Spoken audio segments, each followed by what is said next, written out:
Good evening. We are starting now. Good evening. It's my privilege on behalf of Nutrition Society of India Chennai Chapter members and the participants to welcome the guest speakers Dr. Usha Sriram and Dr. Balakrishnan to the Symposium on Women's Health. This symposium will focus on diabetes in girls and women and vitamin D and bone health in women. As we all are aware, over the last 4 decades, the number of people with diabetes has increased, making it an important public health challenge. The prevalence of diabetes per 100 women in their late reproductive age is 12.85. Maybe I don't know now it is still higher. Vitamin D deficiency is also equally prevalent like diabetes. It is associated with increased risk of number of chronic health conditions, including poor bone and muscle health, cardiovascular disease, diabetes, etc.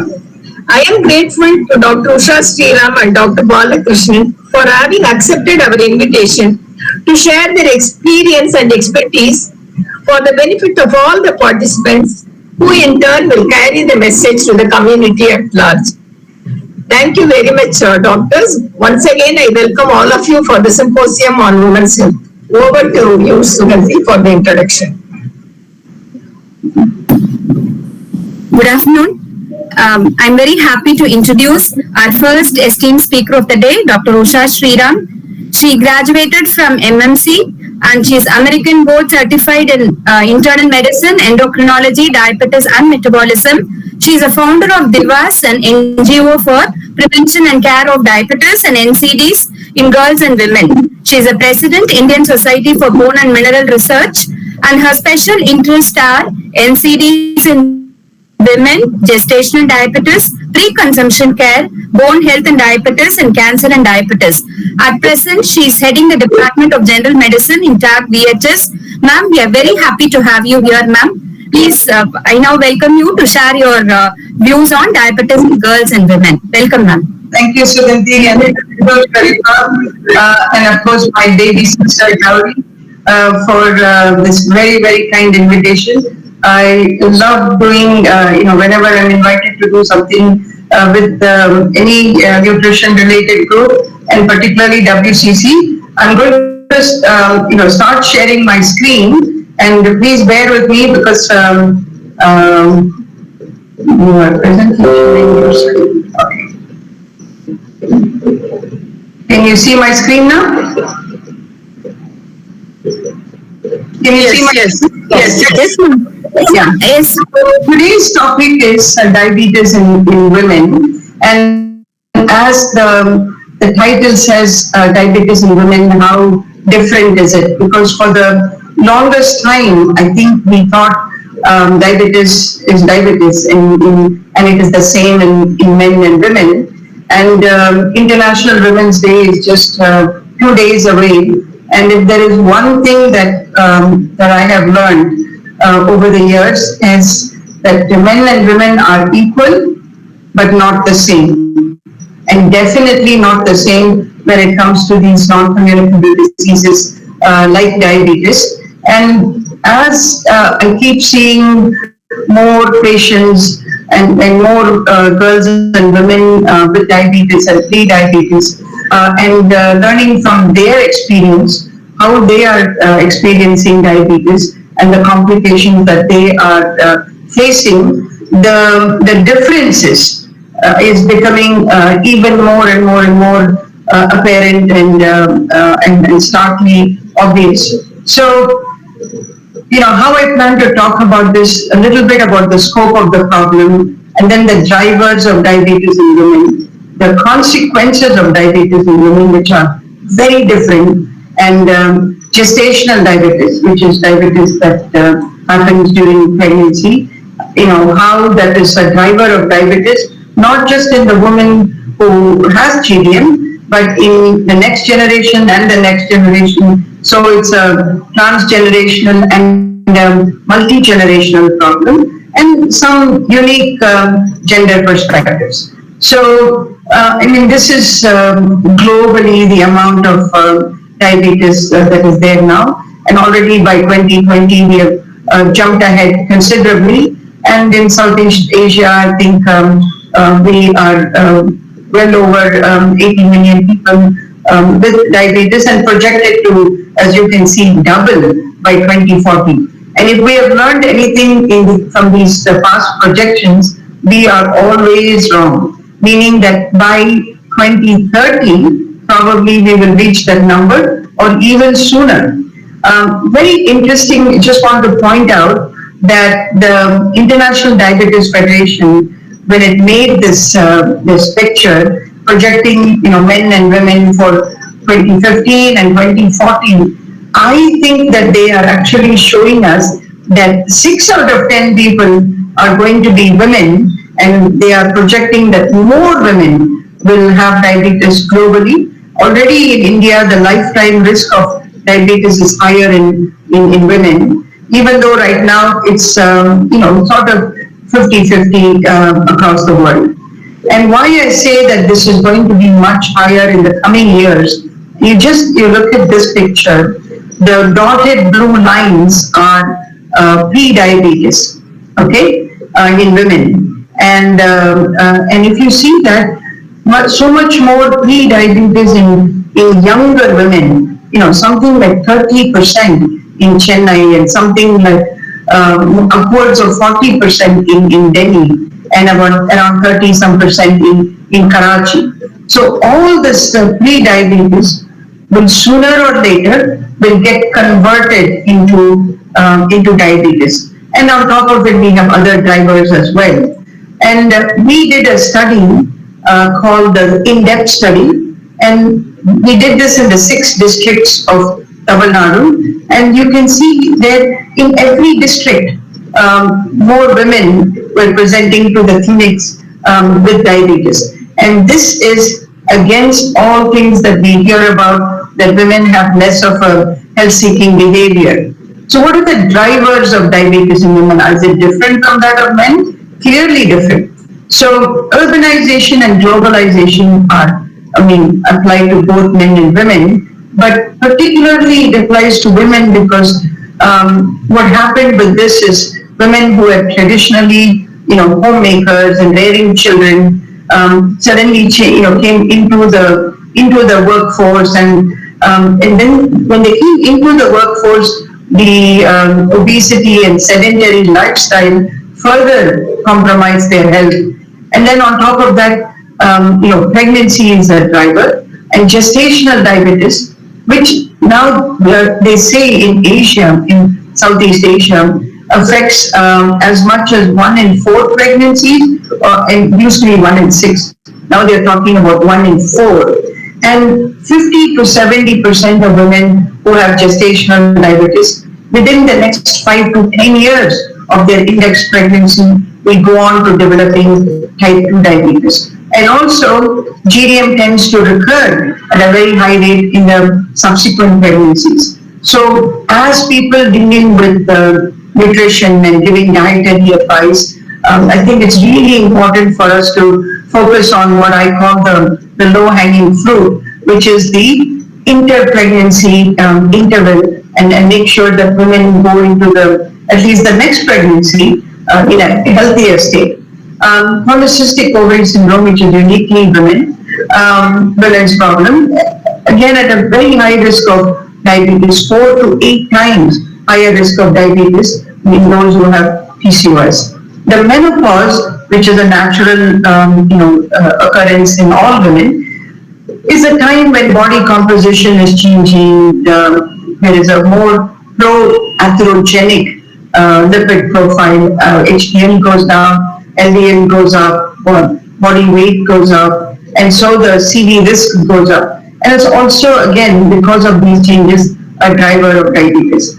The next 3 things, which is stress, are very high in women because they are juggling many things. In addition to that, of course, the society, the construct that we live in, and caregiving responsibilities are much higher in women. And caregiving comes with a lot of mental fatigue and a lot of physical fatigue, inability to seek help and take care of themselves. And then poverty, I think 60 to 80% of the world's poor are women. And what does poor have to do with diabetes? Just to tell you that even in India, 8 of our major metros, there is greater amount of diabetes among the poor than among the affluent. So that's very disturbing. So many things that contributes to this. One is the biology and the life cycle. See, women have a life cycle that is entirely different and unique compared to that of men. There are the social determinants of health, meaning education, economy, the built environment, family, and all of those things. And then the health systems, of course, the inbuilt inequities and biases that are part of the health system. So quickly to tell you that, when we say the male sex and female sex, we are talking about biology, the biologic sex. But when we are saying gender, we are talking about other environmental and behavioral factors also intertwined in this. So, which is why there are sex hormones and sex-specific gene expression. But then what happens, and then there are epigenetic modifiers.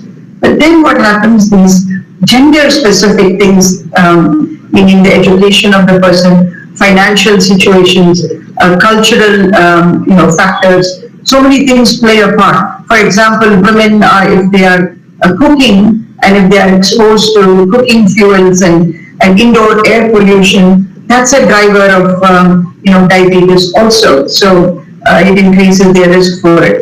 And so, as you can see, this is what happens. The interplay of gender, sex, and epigenetic modifiers. There are also physiologic and pathophysiologic sex differences between men and women that increases a woman's risk for these kind of metabolic disorders. But most importantly, this is what I want to highlight. The experience of diabetes is different in women. It has more serious adverse outcomes in women. Our life cycle is different. The socio-economic, cultural context and other social determinants are important. Then there is the gender-specific health research and technology, I think, has lagged behind considerably, so much so we didn't know why some things are different in women. Gender inequities in healthcare and the need to view how we treat someone with diabetes through the gender lens and gender mainstreaming and benefits. Just give you a simple example. Women may be eating later than everybody else in the house, which means they may or may not have vegetables left, or they may not have some of the healthy stuff that is there, and they have to make do with what they have. In many traditional homes, women may be doing upavas and pujas and fasts and things like that. And so how does all this affect their eating and their diabetes management? All of this has to be taken into account. So there are many differences. Sex dysmorphism in body composition, inherent biological differences in the heart and cardiometabolic pathways, or is it gender differences in attitudes and perceptions of the patient? Women tend to deprioritize their own health and put it low in the list of priorities. Is it the social determinants of health, or is it the healthcare system-based inequities? So we predict that women are at greater risk for diabetes, and much more increase in women is going to happen because of rising obesity, more gestational diabetes, changing lifestyles in women. They're less active, more stress, more PCOS, and make question less awareness. Okay. So in this study, you can see in every state in the country, women have more generalized obesity and women have more abdominal obesity. And then you look at the prevalence of the metabolic syndrome, much more in women in most published studies. And this is the most disturbing one, which is the physical activity level. The ICMR INDIAD collaborative study showed that even a rural woman, okay, there's more physical inactivity, okay. She's less active than even an urban male. We always thought that rural women are very, very active. So what does this translate into? So for the same BMI, women have more diabetes than men. And their diabetes starts going up by a BMI of 23 and not 25 or higher like we thought, which is why the Asian cutoff is 23. Okay? And also, even though we have equal amount of diabetes men and women, more women die in all the continents, I think except North America, including our country, Southeast Asia, more women die. And so why the higher mortality? And the deaths are higher at the very early stages and also at the later years, 60 and above. So again, something to keep in mind. And this is what I talked about in Southeast Asia, how the mortality is higher in women compared to men. And the reason for that is this. You look at this chart, you can see coronary artery disease higher, a stroke higher, end-stage renal disease higher, vascular problems higher. When they look at all diabetes, both type 1 and type 2, much higher complications.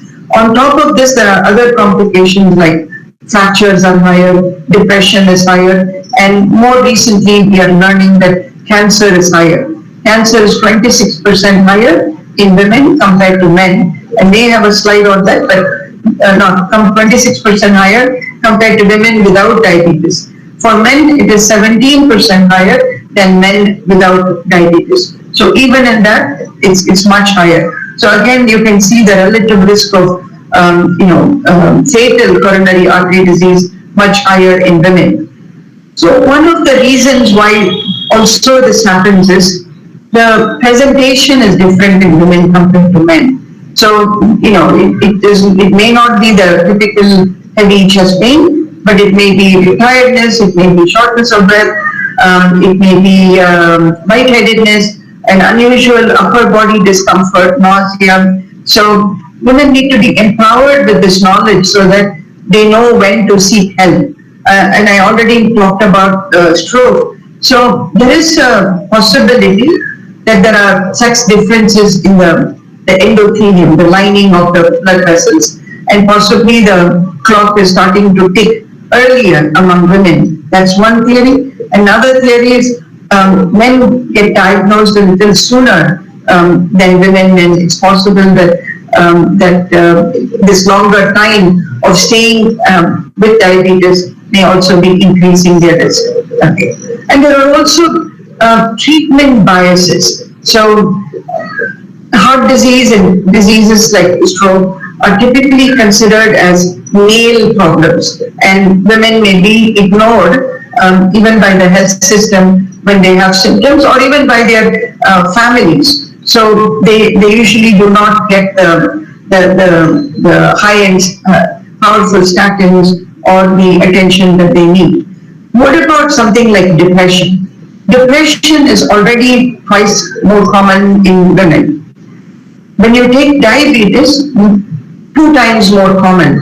So, which means mental health problems relating to diabetes. The depression is much more common in women than in men. Is it something, biologic? Is it something that is related to the other, socio-cultural, economic, contextual issues, or a combination of the two? The answer is probably a combination of the two. So what are the unique challenges to women? Of course, first thing we have to think of is gestational diabetes. I want to show you an interesting thing here, that if a woman has gestational diabetes and she has a daughter, that daughter is at great risk for diabetes, gestational diabetes, and therefore her child and her child. That is, one thing. The other thing is when this baby who's a girl is inside this mother who has gestational diabetes, that baby's ovary and the eggs are already formed, and now those eggs are already getting bathed in the grandmother's high glucose. So you can see how this is a multi-generational impact when a woman has gestational diabetes. these four graphs are highly informative. The one on the top left shows that both in the type 2 diabetes is very high in offspring of women with gestational diabetes, the red bar. The next one shows you that gestational diabetes tends to recur in subsequent pregnancies. The one at the bottom shows that when children of women with gestational diabetes are at greater risk for being overweight and have abdominal obesity. The one on the right is the more recent information, which says that women with gestational diabetes are at very high risk for heart disease in the future. And when we say future, it's not 30, 40 years later, but fairly sooner. Okay, so that is something to keep in mind. I also told you about what happens during the menopause, that the good cholesterol goes down and the bad cholesterol goes up. And these are all not things that happen years later, but within a few months of the menopause. And something that we never paid attention to all these years is what happens to a person with diabetes and their bone.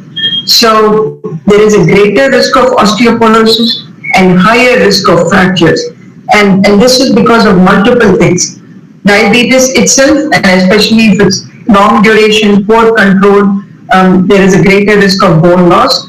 Then on top of that, they have comorbidities like obesity and high blood pressure, the risk is increased. And then also, many people with diabetes may have what we call sarcopenia. As dietitians, you will be very interested in that. There's this loss of muscle, and muscle is directly proportional, or bone mass is directly proportional to muscle mass. So if we lose muscle, we're going to lose bone also. So the sarcopenia is also contributing.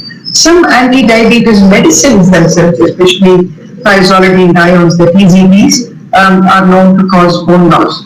Then the fall risk is increased because people with diabetes may have vision issues, may have coordination issues, and they may have peripheral neuropathy issues. So that makes them, or they may have a low sugar reaction and feel dizzy and fall down and break something. So all of these things increase their risk of fractures. So this is what I mentioned about the thiazolidinediones, how they channel into developing fat as opposed to bone. This is how that mechanism works. Now, if you look at this this life cycle, this is really very, very important. That if a baby is born small or large, she could become a girl who's either overweight or underweight. Then she becomes an adolescent girl who's overweight or has underweight. All of which again compromises when she becomes an adult and she becomes pregnant. She's at greater risk for gestational diabetes, and then at greater risk for future diabetes, and then heart disease. Kind of cycle goes on in women.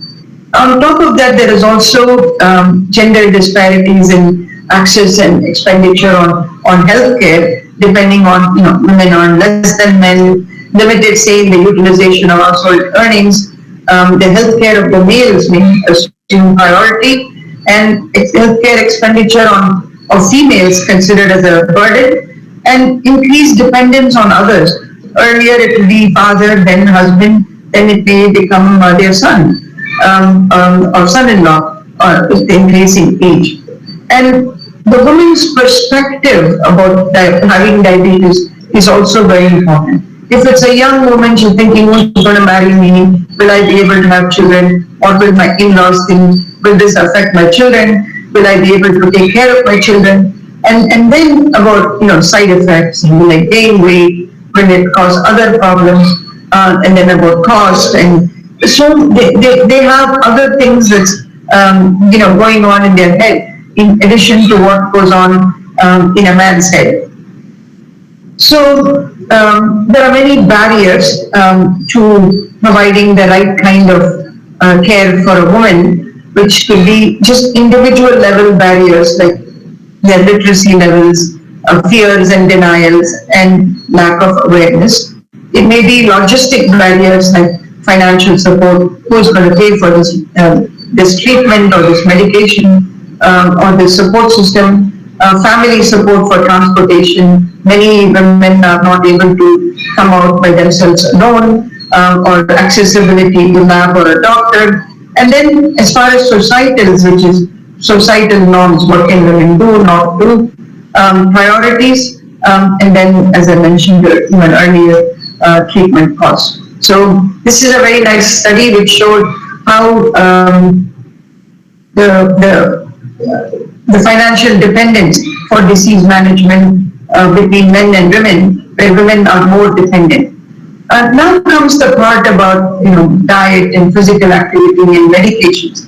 So we know that medical nutrition therapy, especially it has to be individualized and sustainable and affordable and evidence based, and this is so important, especially when it comes to women, because they tend to try out all sorts of diets, and especially because many may have an issue with weight, and keep trying everything they read on in a book, or hear it from their friends, or see it on WhatsApp. So a lot of important counseling is needed, and we absolutely have to keep in mind that people develop problems, and that's how they become patients. So understanding this person is really important, so we can tailor a treatment that is appropriate for them. Just one size absolutely does not fit all, and we really have to individualize and personalize whatever we are doing for our patients. And when it comes to nutrition, I already mentioned, there are so many cookbooks and so many things. This is just for diabetes, by the way. This is not cookbooks. This is for diabetes cookbooks, and all kinds of cuisines. And you can see 12-week diabetes cookbook, reverse diabetes, and people buy so many of these things, and I just stopped this at home, and I'm not sure if they're following any of these things. So the role of the nutritionist is so vital in the care of the person with diabetes, and especially women. They need a lot of counseling. For example, if I tell them that you can eat idli, dosa, upma, pongal, ade, pesaret, chapati, idiyappam, oats, idli, eggs, I finish everything, and they'll just say, but you didn't mention puri, you didn't mention vada, because they're so caught up with that, with that whole, what should I eat and what should I not eat. So we should be prepared to able to answer all these questions. And why I have this picture up here is just to tell you that it's really important that we take a detailed history of the patients, what they do in their home, their likes, dislikes, their allergies, their preferences, their affordability, and then tailor something. We just modify these things and ask them to eat like that, rather than prescribing something which is not sustainable and that they will not follow, which is not palatable. They might do it for a few days, few weeks. So what I like to say is, you take the diet that we normally eat and make it better, make it healthier. Instead of this, try it out like this, change it like this, add this. Maybe twice a week, instead of the regular white rice idli, try some other millet idli or something else. So how can they make it healthier options of the same food? Because, and another thing is, knowledge alone will not guarantee a lifestyle change, and diabetes management is all about behavior modification and lifestyle change. So you have to give them the knowledge, give them the education about what is, why we are giving them this information, empower them with that information. So, and find out what is it that will make, what is important for this woman, what will make her think that staying healthy is important. Is it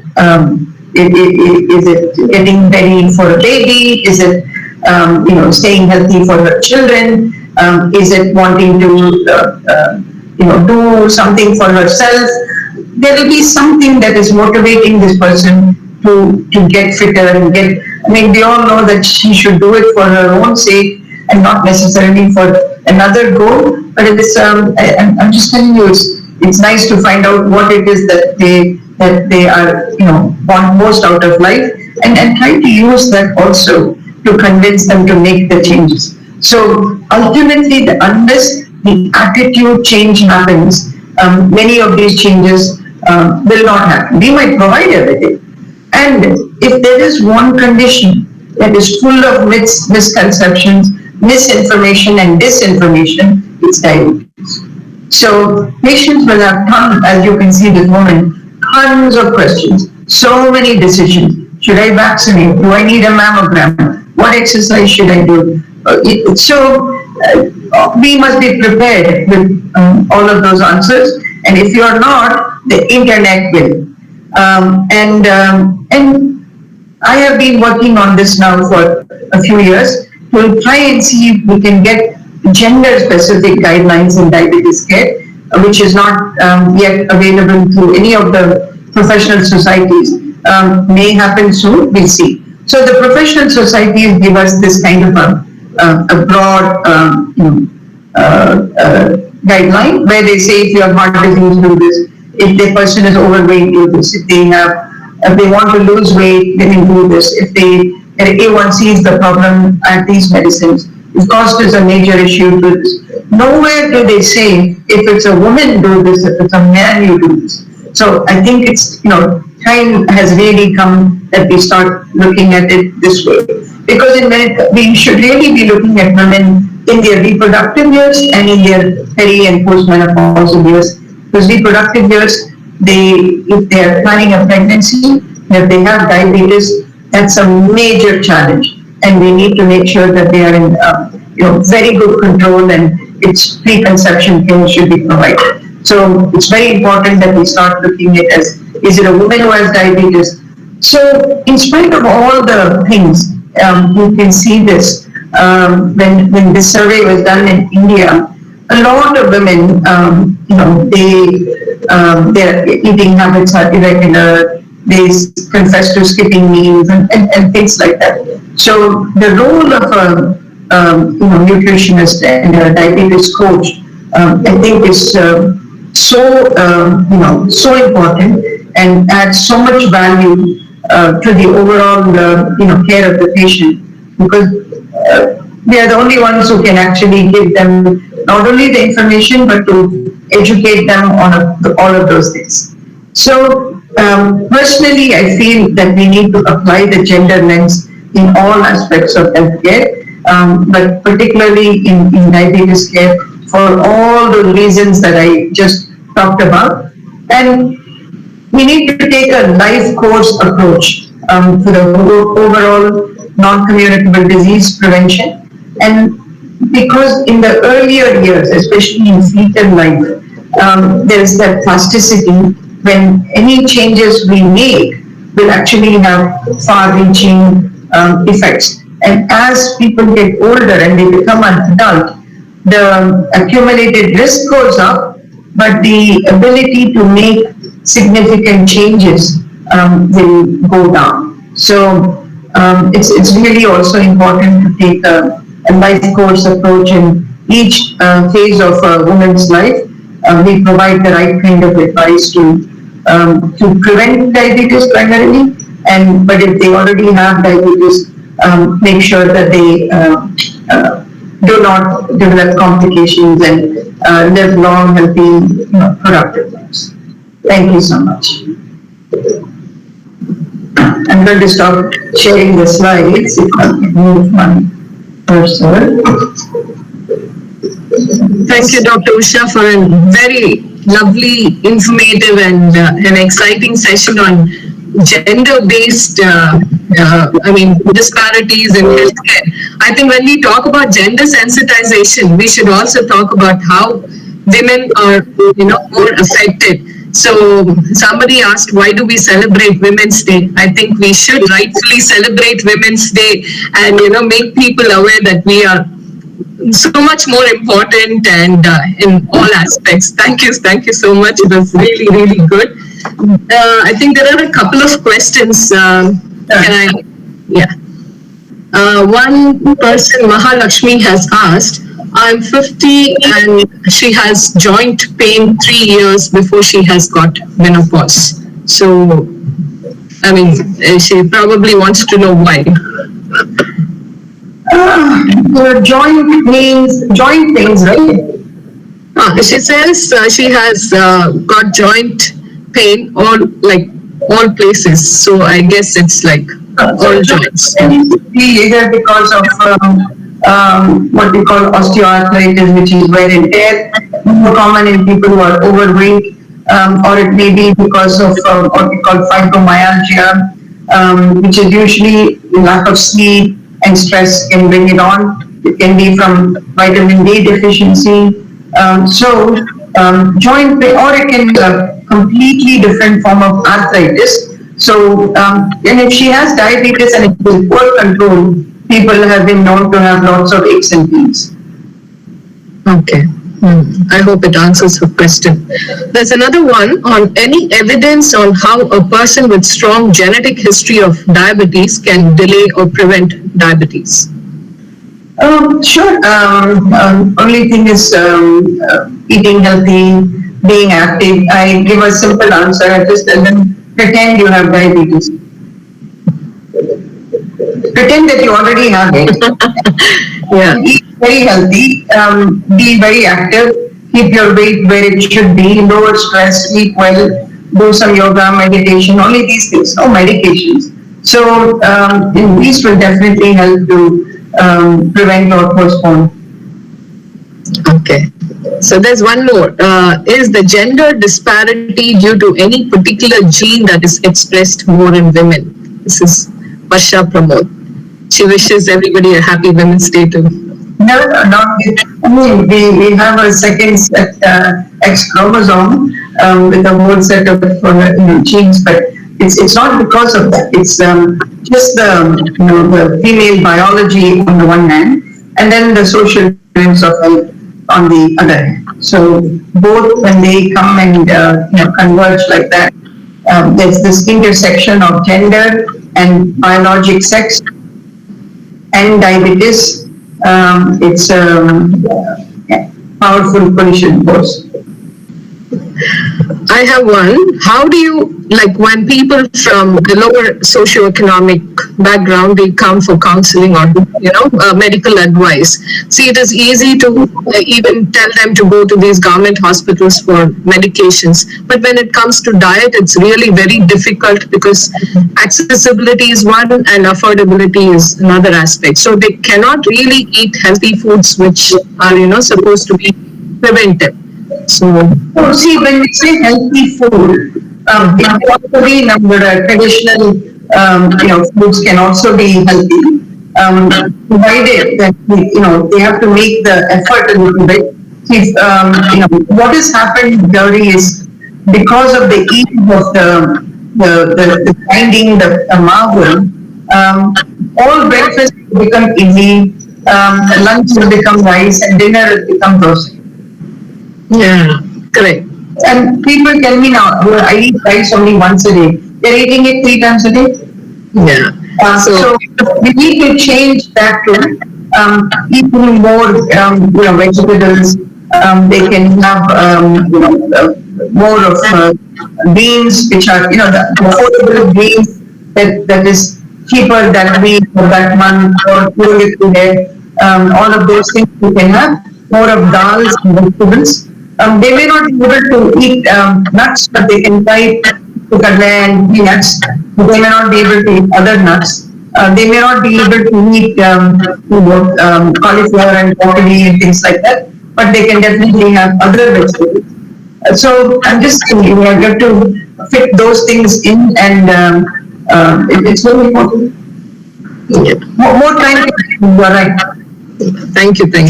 Yeah, there's one question on, ma'am, if a person has an increased consumption of sweets during their reproductive years, is there a chance of that person getting diabetes after menopause? By Amanda Joseph. I haven't heard that so far. If you eat more sweets, you'll put on more weight and you'll get diabetes sooner or later. But just eating the sugar doesn't cause the diabetes, but it increases the body weight.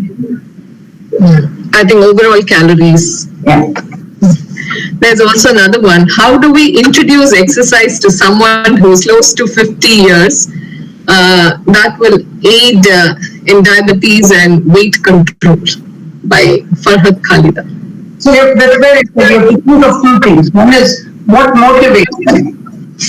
It might be a person who says, I want to go attend my son's graduation somewhere, or I want to do this way for my daughter's wedding, or I want to run again with my grandchildren, or I want to climb Mount Kilimanjaro. We don't know. Find out what motivates them is one thing.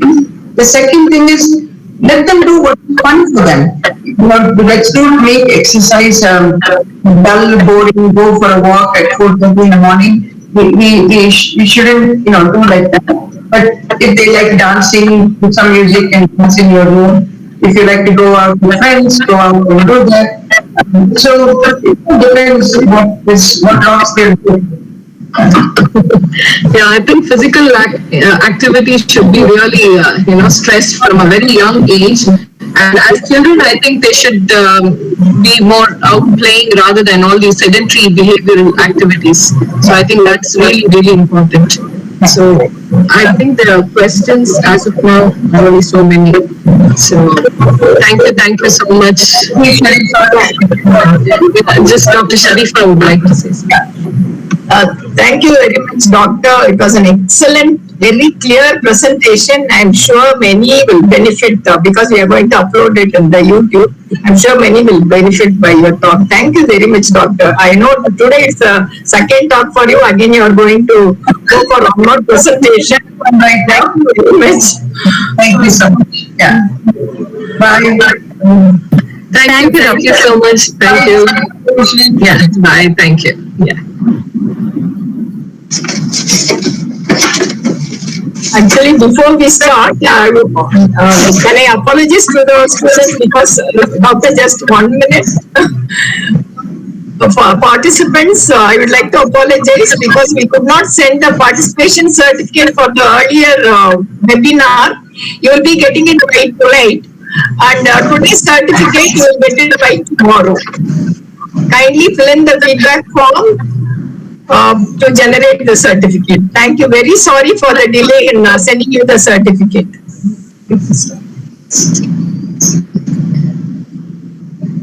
Good afternoon, everyone. It's my privilege to introduce Dr. C. Balakrishnan, consultant rheumatologist from PD Hinduja Hospitals, Mumbai. Welcome, Doctor. With a career spanning over 3 decades, he has been involved in clinical practice, research, and training and teaching in the UK as well as in India. Dr. Balakrishnan's academic achievements include being the best outgoing student from Madras Medical College, a topper from Pune University for his MD, and various proficiency awards from institutions he has studied and worked with. He has more than 80 publications to his credit in various national and international journals, and has also presented papers in important conferences. Apart from mending knees, bones, and joints, Dr. Balakrishnan has a very keen interest in cricket and singing. He's very good at both Carnatic and light music, and is also a famous cartoonist, I should say not less than Mr. R.K. Lakshman, and he has come up with like almost 200 cartoons in the past 1 year, Corona cartoons we called it. And it's an honor to have you here with us today to talk about vitamin D and bone health in women. Thank you so much. Over to you, Dr. Balakrishnan. Yeah. Thank you very much, Professor Gauri, and I also should thank Professor Sharifa, who has been in touch with me. Thank the NSI for having had me, the Chennai chapter. First, go to the, try and get my screen on.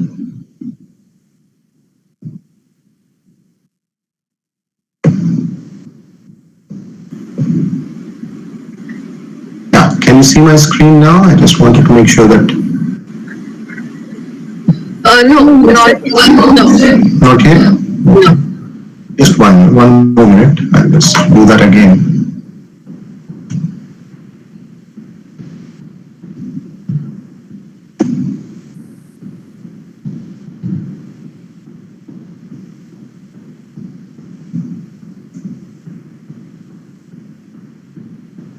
I think there's like, it's coming.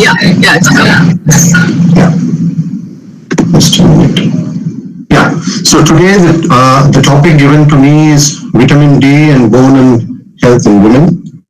The first thing I'd like to know is we need to know a little bit about what bone health, what happens to bone health as we grow from as a toddler till our later years.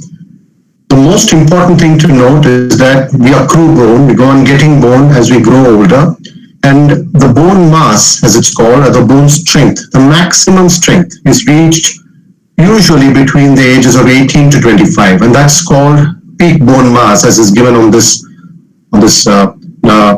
slide here. Important of peak bone mass is that once we reach peak bone mass, there's no more accrual of bone. We don't get more bone. It's just that it plateaus for a period of a decade from there, and then there's a fall. This happens both in men and women, but the fall in women is much more precipitous, much more acute after the menopause than in men, and therefore bone problems by and large tend to be more in women than in men. And as you see, once you grow older and older, you start losing height as well. At the age of 80, you can see that lady was tall and straight at the ages of 30 and 50 has now become much shorter. That's because they start developing fractures in the spine. And you can see that her spine, which was once straight, has become a little curved. And she's become shorter, much shorter, and they do realize this. That's one of the most important things that we need to know, is that we get a good, like we have a bank balance, we have a good bone balance by the age of 20, 25, and after that it plateaus and it goes down. So you need to have the best bone balance by that age. If you don't, you're starting on the wrong foot from the very beginning. So what are the factors that help us achieve this good bone mass? Genetics, the first part, lower down on the left side, then calcium and vitamin D intake, which we'll be talking about. Physical activity is very important as far as bone is concerned, because it's those micro fractures that are produced when there are physical activities which get healed, and again the bone becomes stronger. So that's why, as far as bone is concerned, if somebody asks you which is the best exercise to improve my bone strength, the best exercise is walking. All weight-bearing exercises are much better than, for example, say swimming. Swimming is of no use for the bone as such. But for the bones, something like jogging, walking, etc., weight-bearing exercises are much more. The steroids, gonadal steroids, both in male and female, especially in female. And then with all this, you reach the peak bone mass, after which there is a trough, and then the bone mass falls down. So on the right side of the slide, there is a box where I've put out that genetics form the 70% of your bone mass. So it's something that's handed over to you and you can't do much about it. A lot of genetic studies to find out which genes are important for the collagens that make up the bone, but unfortunately there's no treatment for it at the moment. So all the other factors which help us achieve a good bone mass and maintain it are only 30%. And this includes your calcium, your physical activity, the illnesses that you have during childhood, the gonadal hormones and its lack of it, drugs like steroids, which have been given for a long time, heparin, the lifestyle, including the amount of daily food you eat, the outdoor activities that you do. All this make up only for about 30%, but that 30% can be important, and taking care of that 30% will help you maintain your bone mass and therefore prevent you from having problems with it later on. So we now come to vitamin D and its role, especially in women as well, as far as these bone problems are concerned, the bone health is concerned. A little bit about the metabolism of vitamin D.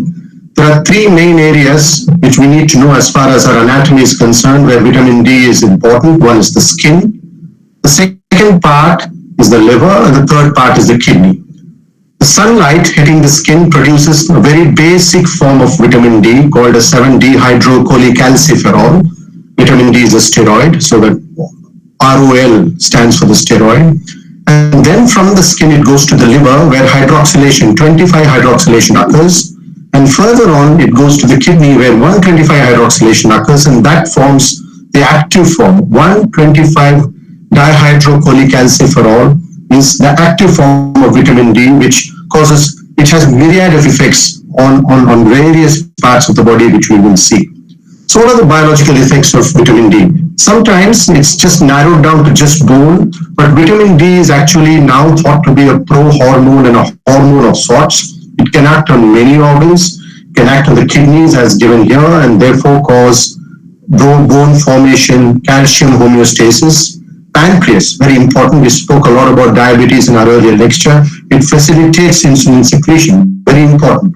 Placenta, extremely important as far as women is concerned. There are enough studies that do show that vitamin D deficiencies lead to intrauterine growth retardation of the fetus. It does increase the incidence of abortions, etc. So therefore, it's very, very important at the level of the placenta. The lungs, colon, skin, and prostate, and breast, etc., they do seem to play a part, and many of them are now ascribing vitamin D to be a cause as far as malignancies here are concerned.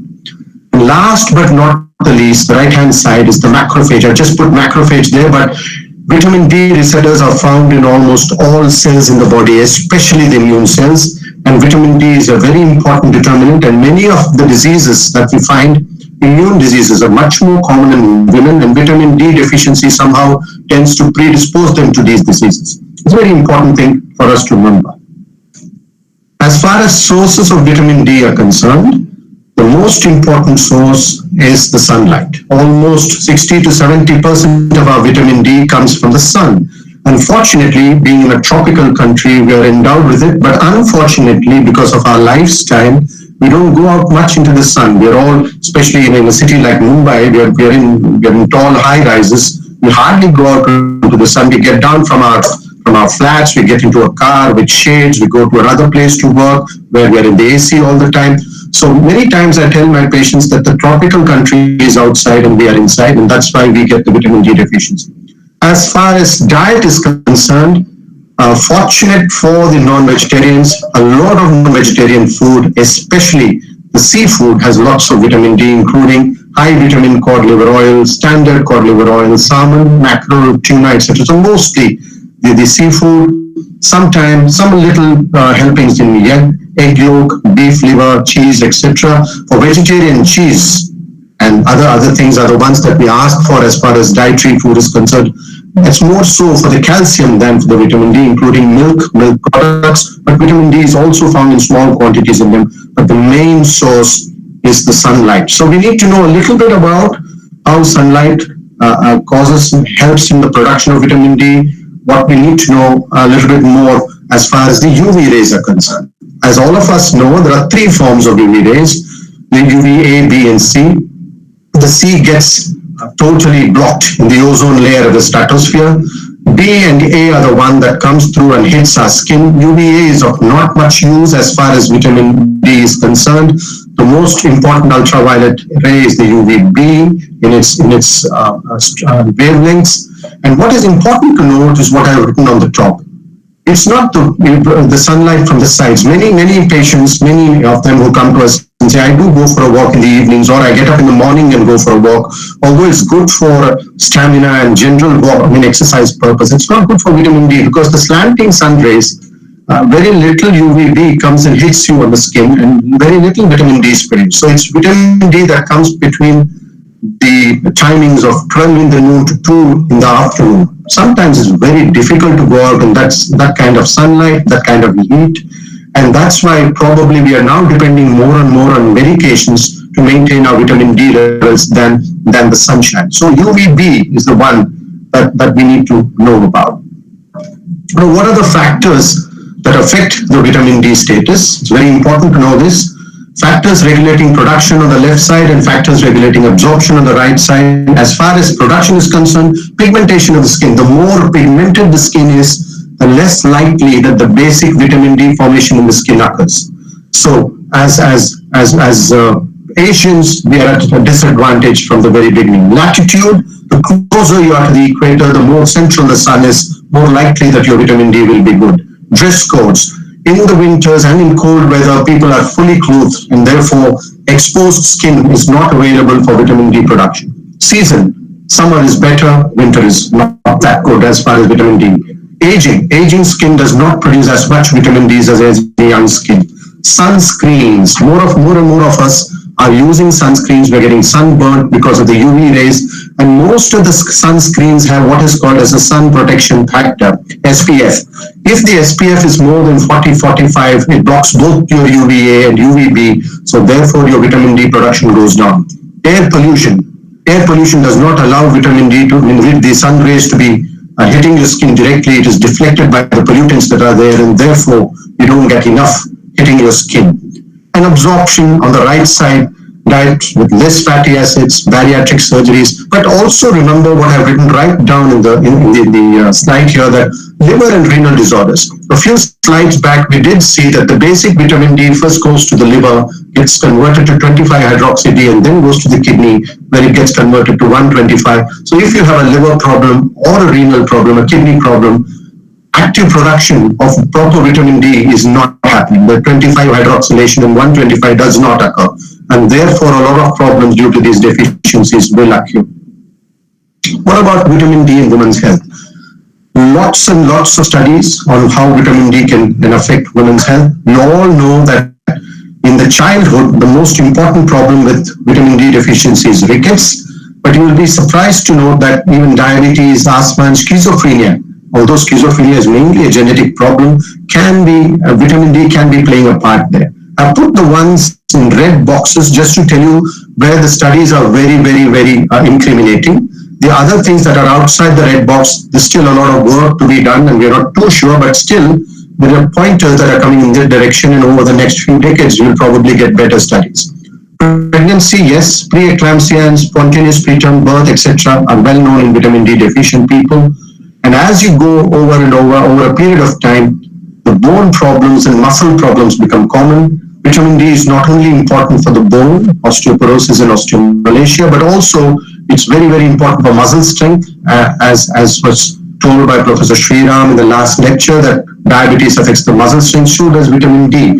So you get a proximal muscle weakness called proximal myopathy that also predisposes you for falls.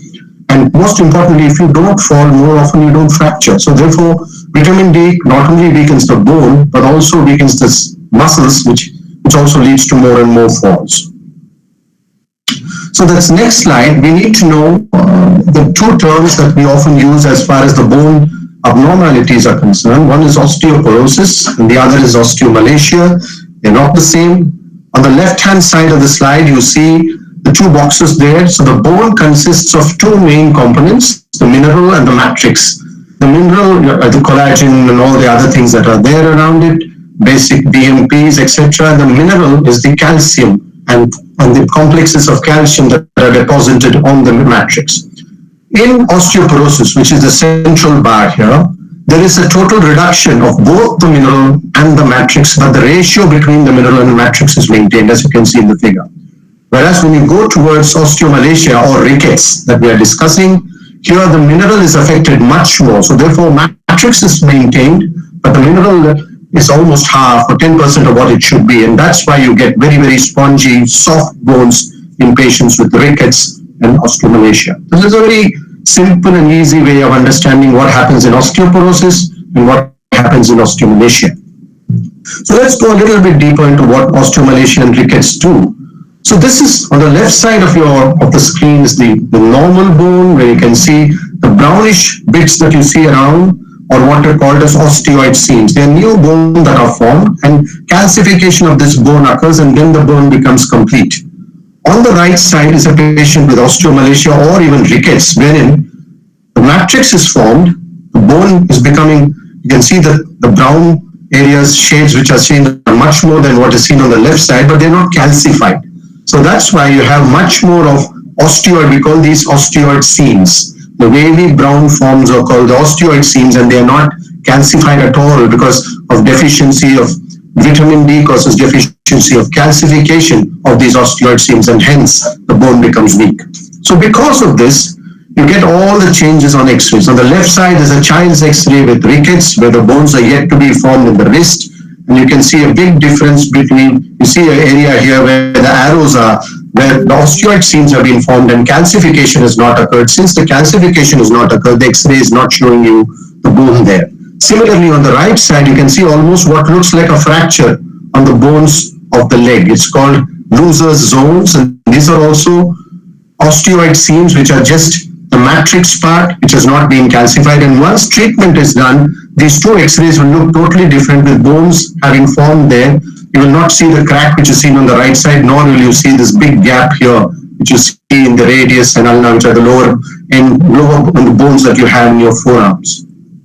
So because these bones become very weak, you start getting deformities. They bow when you stand on them. On weight bearing, as when they crawl, it will not be so easy to pick up these changes in the toddler. But once the toddler starts standing up and weight bearing, you suddenly start seeing these deformities either in the thigh bones, around the knees. They could have knees which are going away from each other, or you can also have, which is called as bow legs as simply put, or sometimes the knees will touch each other as called knock knees. And this, not only do they have these deformities, they're extremely painful. Children sometimes may not be able to explain this. Young girls may not be able to tell this, but pain is fun. It can be easily made out by the way they limp. They would not want to walk. They would want to sit down all the time. So these are small things that we pick up when we pick up these diseases. So these are the effects of rickets in a young lady. You'll have stunted growth. You'll have a very, very odd-shaped skull called bossing. The sternum or the chest bone will be pushing out. It's called the pigeon chest or ricketic rosary. There'll be deformities of the spine. The ribs will be very pliant. The knees will be away from each other, called bow legs, or even knock knees sometimes.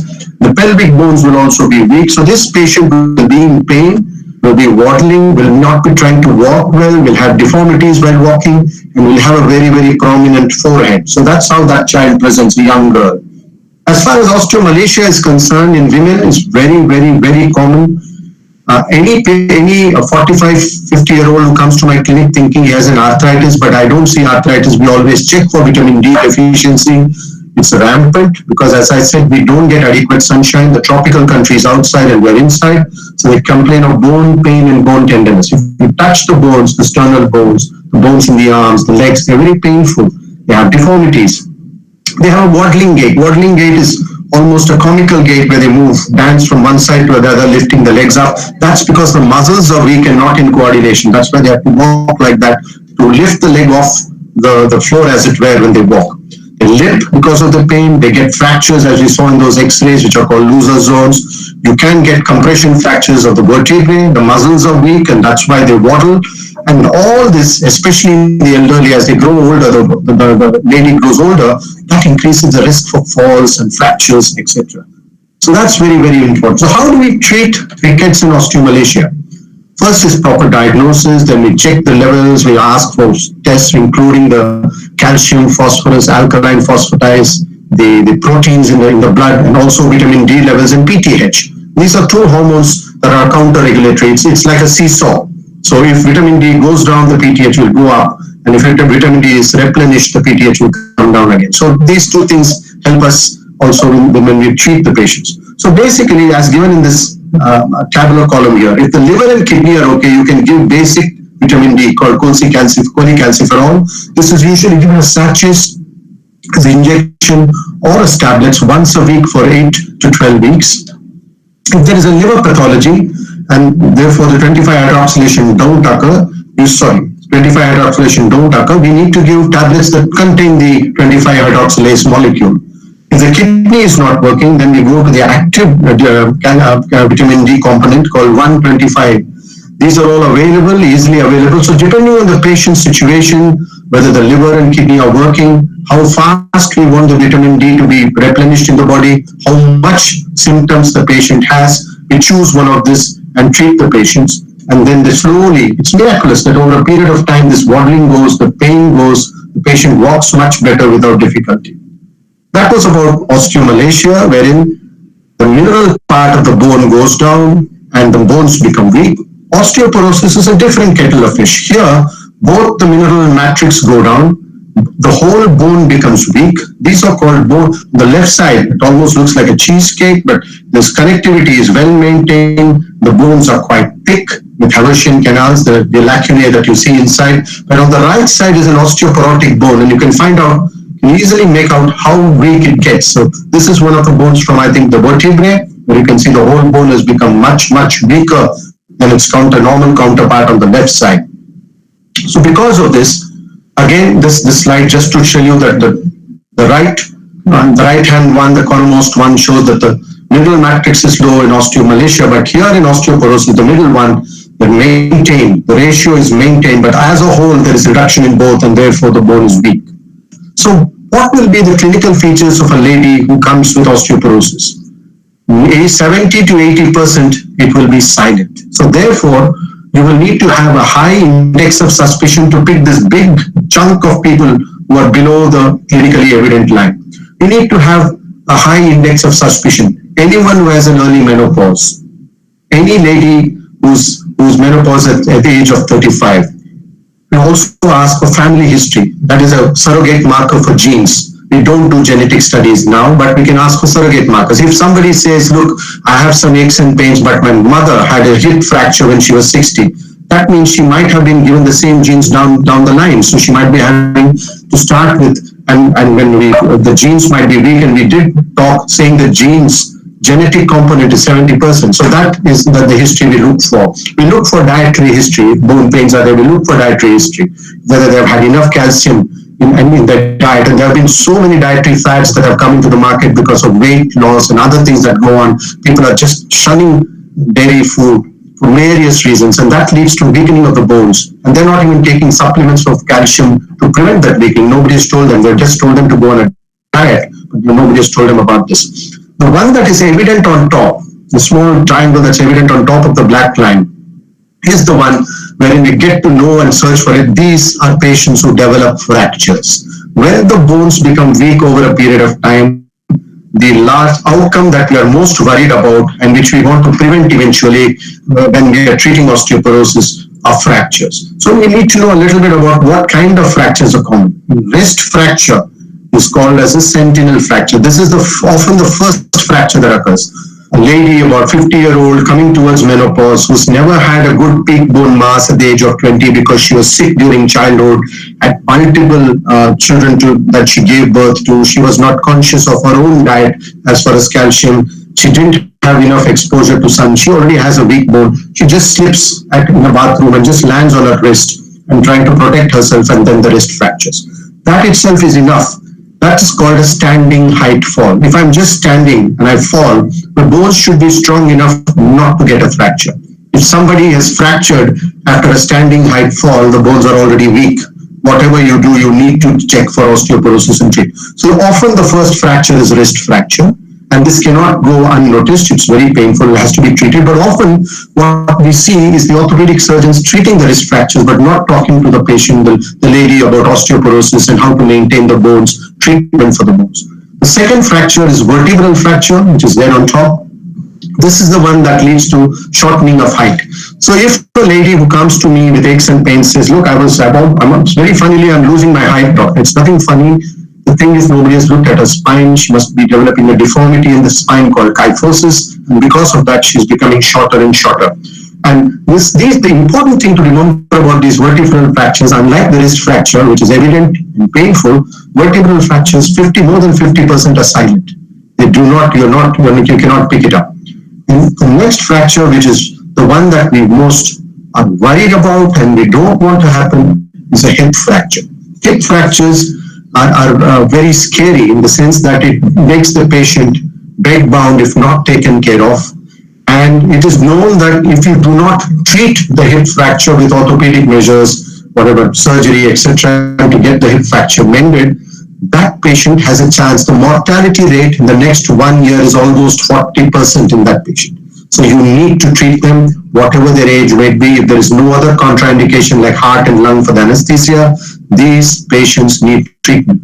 And the hip fractures, if not treated, they usually die of pneumonias and other comorbid conditions that pick up when you're lying down all the time. So these are the symptoms. Like I said, In a majority, the osteoporosis is silent. The neck becomes weak and the head falls down. You have a curvature of the spine called kyphosis, which leads to loss of height. Because of loss of height, the ribs come very close to the pelvis, and because of that, the space for the internal organs in the abdomen goes down, and therefore there is early satiety. They eat very little, and as soon as they eat, they feel they're not digesting it well, they have a reflux, they have pain in the back a lot of times, and that pain is because of the mechanical curvature problems that they have. Stress incontinence, breathing difficulty, etc., and even depression. All these things are symptoms of osteoporosis. We now have ways and means of assessing bones, and we've had this for the past, let's say, 2-3 decades. It's called a bone density scan, with a short form is DEXA scan. We look at this, the strength of the bones in the spine and the hip, and we try to compare it with age-matched controls. We try to compare it with a young person, 25-year-old peak bone mass, and see if they've lost bone, and then try to assess how much the bone loss is and what can be done. So this is one way of assessing bone. There's something called quantitative computer tomography. That this is something that was used in the past, not much now. The problem being with the DEXA scan, the one that I showed the slide before, was that it tells you the quantity of bone but not the quality. And quality is as important as quantity. Sometimes the quantity seems fine, the patient is still fractured. The computer tomography, which I'm showing now, will tell you also about the quality. The problem we faced with this imaging system was that it used to cause a lot of radiation. So therefore, we no longer do this. We make do with DEXA scan as much as we can do. How do we treat the osteoporosis? The most important thing is to prevent falls. Because if falls don't occur, then the likelihood of fractures goes down dramatically. So in the elderly, we make sure that their stability is good. They're not swaying because of lack of strength in the legs. They don't have nerve problems in the legs. We always ask them to carry a walking stick so that prevents falls. We don't keep a clutter of things around them so that they don't trip and fall. We always keep the pathway between the bed to the bathroom well lit even in the night so that they don't trip on stuff. We don't keep rugs and mats which slip. We make sure that the bathroom is dry. So these are very simple things, but if you can take care of them, also give handles for them to hold on to so that they don't fall. We do exercises, weight-bearing exercises, strengthening exercises. We talk about calcium in the diet, and I don't need to talk to nutritionists about calcium in the diet, but that's something that is missed when we are talking to patients. They're not taking adequate calcium. We first calculate the amount of calcium that they're taking and then suggest modifications in dietary calcium. Vitamin D supplementation, if the vitamin D levels are low, and especially for other reasons they're not able to go out into the sun, then vitamin D supplementation will be discussed what we will give and how we will give. And there are drugs that can strengthen the bone. There are many drugs in the market that have come, almost 4 or 5 groups of drugs. One group of drugs are called bisphosphonates. There are injections called denosumab, injection parathormone. Very funny thing about this hormone is that if it is persistently elevated, like in hyperparathyroidism, you lose bone, you fracture. But if you give it as pulses, let's say once a day, a short pulse, somehow it tends to form bone. So that's the very funny effect at both ends that parathormone has, depending on how you give the drug. So to conclude, we have spoken a little bit about vitamin D and bone health in women.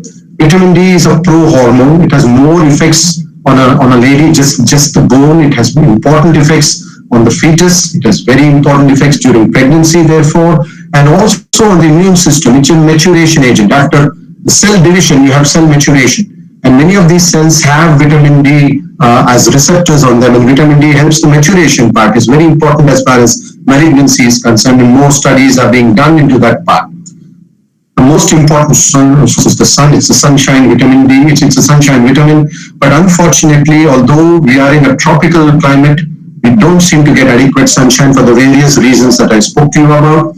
The deficiency of vitamin D in women leads to rickets in a young girl and osteomalacia in an adult, and it causes a lot of problems, has to be picked up, eminently treatable, and lots of aches and pains, muscle weakness might be due to this, and the patient is very thankful in a few months after you have treated them.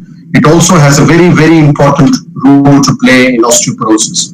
So I think I will stop here and probably take questions. Thank you very much for the patient hearing. Thank you very much, Doctor, for the excellent presentation. I have a question for you. Sometimes they prescribe daily 1,000 IU, or sometimes they go for 60,000 per monthly. So which is better, doctor? Either of them is fine. We don't have so much of 1,000 and 2,000 IU in India, whereas we've been having that 60,000 for years. And the other thing that we have learned sometimes is some patients, the absorption of vitamin D from the intestine is not good if you give it orally. Some of them, it's not all, I would probably say 10%. So in those, we give the injectable ones. And we have injection arachidol. We've had this for almost 40 years. 66 lakh units deep intramuscular, 2 doses 15 days apart is more than enough.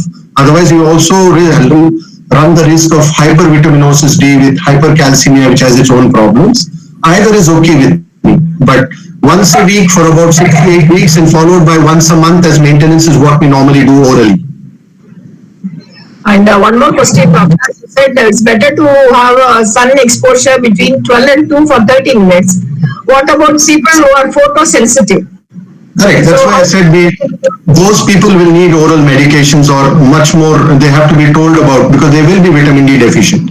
So you will have to give them much more vitamin D orally, as we have discussed, either in the oral form or injectable form. Thank you, doctor. Any other questions, Gauri? Yes, ma'am, there are. Thank you, Dr. Balakrishnan. It was very, very good and very informative. I just have one clarification here from my end. Earlier, it was like mentioned that we need to be out in the sun between 10 and 3 for 15 minutes. But you have just stressed between 12 and 2. So is that like, will it make a difference? Yeah, that's why I said that 12 and 2 because the ozone is thinnest at the height, at the zenith. The ozone layer is much thicker at the sides. So a slanting ray of morning and evening doesn't give you as much vitamin D as because UV rays are already absorbed and very little UVB reaches you. But 12 and 2, the problem we face is that it's so hot that we can't go out sometimes and it's supposed to be sun-exposed areas. So you have to probably go a little early, little late and supplement yourself with oral vitamin D as well. Okay. And in the COVID times, we've heard that vitamin D supplementation, whether, people are not even testing for vitamin D levels, but they're just taking supplements. So what is your take on that? That may not be the right thing to do because we also have enough patients who come with hypervitaminosis D. It stays in the fat in the body for a very long time and it keeps getting excreted from that fat and therefore the calcium levels go very high. And when there is hypercalcemia, the problems associated with that are quite a few. So I wouldn't recommend that to everybody, but especially the elderly ones who are staying indoors, not going out at all. And even if you do want to give supplements, don't overdo it. Just give it 4 or 5 doses once a week and then you can stop with it, especially in the young. Thank you. Thank you so much. There are a couple of questions. I just call out. It says, for a 63-year-old diabetic, is it better to take a daily 1,000 IU or monthly 30,000 IU? By Mrs. Farida Bibi. Either is okay. I think the same question was asked by Professor Sharifa. Either is okay as long as you can remember. Okay. Once a week for about, if you just check the levels, if it is lower than 50, because what is known as the normal levels of vitamin D have gone up gradually over the last few decades. Initially, we used to say that only if it is less than 20, you need treatment. Then they said between 20 and 40 also needs treatment. Now they're saying if it is less than 50, the level of your vitamin D, 25-hydroxy D, then you still need treatment because it depends not on the vitamin D alone, but it also depends on how much PTH is produced as a counter-regulatory hormone. So if vitamin D goes low, the PTH goes up and that's the one that eats up the bones. So therefore, you will have to do it and either is okay as long as you take it and your levels are maintained. Okay. Thank you. Doctor, any thing in the vitamin D exposure because of the less exposure to sunlight? Because I have come across a 9-year-old. She was not allowed to, leave the house because of the COVID. Her vitamin D level was 6.6. One day she fainted. So like that, are there any incidences? Correct. So it is better to treat, but you should not overdo it in the young and not keep giving it forever. That's what I say. Thank you, doctor. There's a question by Amanda Joseph. Sir, could you throw some light on the relationship between stress and vitamin D absorption? I don't think there is a direct relationship between stress and vitamin D absorption, but I would say that probably people with psychiatric diseases, excessive stress, maybe more indoors, they don't go out, they don't interact with people. So because of that, they might not be getting enough sunshine and vitamin D. The diet of these people with stress and psychiatric disorders also alters. Some people do excessive eating of unwanted things and don't eat properly. Therefore, again, there you might be making a mistake as far as the vitamin D is concerned. I am not aware of direct relationship of stress and the absorption part of vitamin D. They might be on medications for stress, which might be affecting the liver and kidney, as a result of which vitamin D down from 7 dehydrocholesterol 25 and 125 hydroxylation may not be occurring. So these might be ways in which stress might be affecting the vitamin D, either metabolism or intake or sun exposure. Okay. So maybe they might have to be on supplements or something. Yeah, that might. Yeah. There's a question by Dimple D. Is there any method to assess vitamin D levels or bone health other than the blood vitamin D levels or scans like DEXA for research? Yeah, there are many other, but they're not something that is done routinely. There is imaging called ultrasound, which they used to check of the heel, but it's not a very good thing to give accurate information of bone health. It's a good as a epidemiologic measure to find out very low, very poor bone health in the community. It's only picks up very bad bones, very bad bones in the late stages. It doesn't pick up osteoporosis early. And that apart, I don't think there's anything else short of bone biopsy, which is very invasive. Bone biopsy is invasive. And the second thing about bone biopsy is that bone histology is very difficult to do. You need to maintain the structure of the bone. Many times when you are getting the tissue and trying to organize the tissue, you lose bone and it gives the wrong information. So doing research with bone is not the easiest thing. So whoever has done research with bone will understand that it's very difficult to do. And so ultrasound, quantitative computed tomography, a DEXA scan. These are the three ways in which you can assess the bone health. Would you recommend vitamin D screening? Sorry. Doctor, can you close the presentation, Doctor? We are not able to see you in the full screen. Okay. I don't know how to make myself seen in this full screen. No, just stop presenting. You have to stop presenting. Okay, so if I stop presenting, I'll be okay. I have stopped presenting. Thank you. No, I don't think you have stopped presenting. And it's here, it says. Oh, yeah, it's come. So would you recommend like screening for vitamin D levels for like children, 10 to 15 years? If they're going out and playing in the sun, I would, not really. But no, if as a routine. No, not really. If they're very sick, see, please remember, even though 25 hydroxy D levels, measurement of 25 hydroxy D levels is the only way we have, because that 125 hydroxy D which comes out of the kidney doesn't last for more than few minutes in the blood, so you cannot easily estimate it. 25 D stays for a longer time, so that's much easier to estimate. But even assessment of 25 D has lots of fallacies. You have to be very careful before you really say that 25 D is really low. That's why we never look at only vitamin D, we also look at PTH. So whatever the level of vitamin D, if PTH is going up, that means that level is low for that patient. So therefore we do both, and I won't recommend a routine evaluation at all unless the patient is a sickly patient, not going out into the sun, not playing, for various other health issues, then yes. Okay.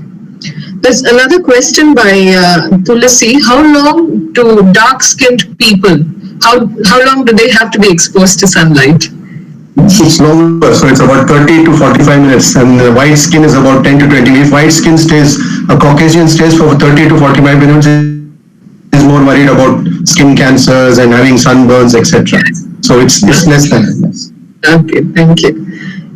Dr. Usha actually has posted a question. What is the relationship between vitamin D status and insulin resistance? There are lots of studies which are coming up that lower vitamin D status is more insulin resistance, etc., and therefore more chances of diabetes. But that alone isn't enough. There isn't enough evidence to show just by giving vitamin D that insulin resistance goes away. There are many other factors that affect predisposed to insulin resistance. So it's a multifactorial thing. And vitamin D also is playing a part. And many, like I said, many cells in the body have vitamin D receptors. So we are trying to find out more and more about it. Thank you. There's another question by Varsha. Is the rise in fractures also increased due to the modernization of the diet amongst the current population? Yeah, modernization of the diet would include not taking enough calcium and vitamin D in the diet, not going out much into the sun. Yes, modernization of the diet has affected it in a great way because we're not giving importance to other smaller micronutrients and other things which are there sometimes. So yes, a lot of deficiency could also be in fats, dietary fats. Basically, somehow everything else pales in the comparison when one talks about obesity. So everything else. I think a lot of processed foods. Yeah. You're just worried about that part and forget everything else and land in problems. So that happens. Yes. Yeah. I think.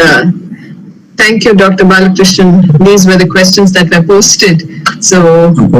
Sharifa, I wish you all a very happy Women's Day. I think a few years ago I was in the auditorium there. And, yes, I know. We'd love to have you back once the COVID situation improves, and we'll definitely think of having you. Yes, thank you. Thank you so much. 1 minute, Dr. Sharifa would. Yes. Once again, thank you very much, Doctor. Over to Dr. Menaka for the formal vote of thanks. Thank you, ma'am. Good evening to one and all. On behalf of the Nutrition Society of India Chennai Chapter, I would like to thank the resource persons, Dr. C. Balakrishnan, Consultant Rheumatologist, PD Sindhuja Hospital, Mumbai, sharing his expertise in the topic vitamin D and women, bone health and women. And thank you, sir, for answering patiently the questions posted by the participants. Thank you, sir.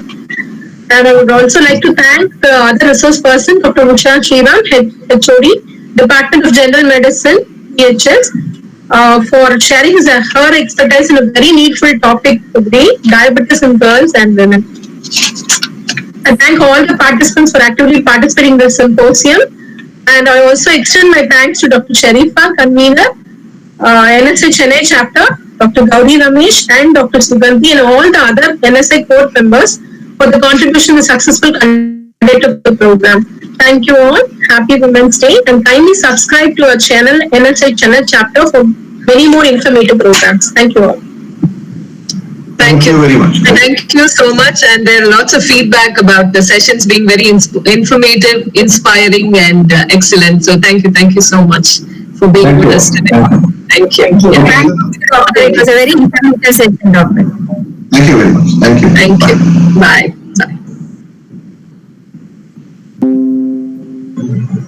Thank you, ma'am. Thank you, ma'am. Very much, Sugandhi, all of you, thank you very much. Sugandhi, try to generate the certificate.